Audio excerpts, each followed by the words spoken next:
Hello everyone, my name is Crystal and I really wanted to do a video about a food additive by the name of L-cysteine. And what I've learned about L-cysteine basically is comes from either human hair, duck feathers or chicken feathers or cow horns. But let me tell you about the whole human hair process and how it's being added to our food. So, like I said before, L-cysteine is basically a food additive. So they take it from weave shop, well, hair weave making shops in China or barber shops, the scraps of weave, and they put it into an acid and they turn it into an extract, and from this extract it basically is added to foods like bread, cookies, pastas, pies to condition it in the doughing process.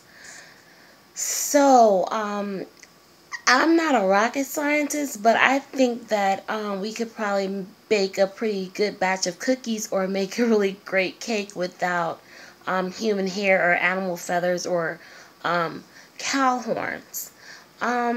This video is not to, intended to at least, gross anyone out, but it's to get everyone informed about the things and the additives that are added to foods that we eat on a everyday, a daily rate or everyday process or what have you. There are also a lot of other additives and ingredients as well that are very poisonous and harmful to our system, which I will not discuss in this video, but I promise I will do my research and come up with a much better video in the future. I really don't feel that this video was very informational, but the next video I will try to make it even more informational. But then that's a good thing, because you don't have to believe the words I say. Just look up L-cysteine for yourself and see the usage of the food additive. So just thinking about the whole fact that human hair is actually added to bread and cookies and things like that, it just really grosses me out. I can actually recall as a kid watching this movie, and I cannot remember the name, but this guy, he goes to like some sort of witch doctor or something because he's bald, and so he goes and gets some type of serum to add to his bald head to make his hair grow. And so like at this point, like the serum makes hair start like growing all over his body and out of his mouth, and like it is just like totally unforgettable, and I will never forget this movie, even though I have forgotten its name.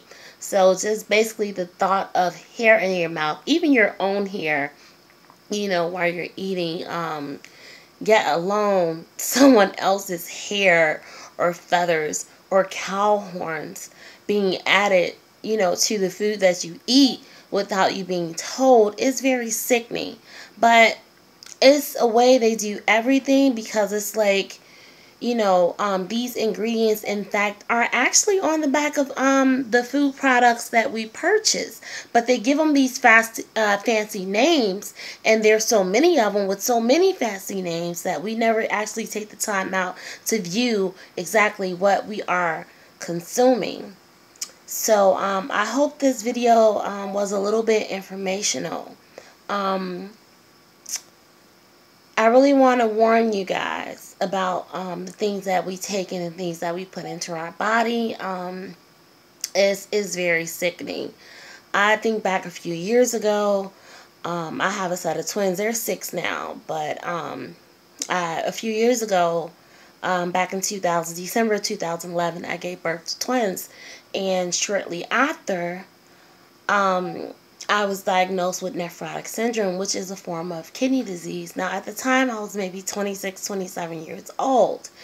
And so, I just came down really low sick, almost to the point of near dying, where I stayed in and out the hospital constantly for 2.5 to almost 3 years, and they told me like 4 times that I was gonna die or that I was supposed to be dead. And at the time, I really couldn't understand. I really couldn't figure out exactly what was going on with me.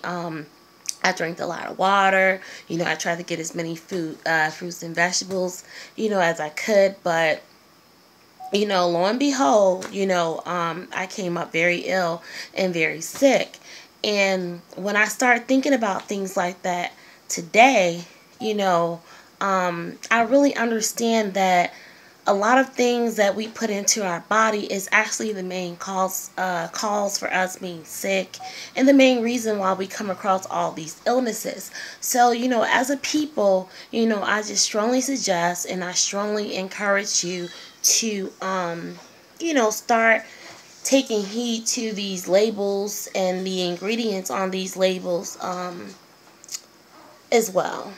Also, I want to mention that lately I decided to stop eating pork.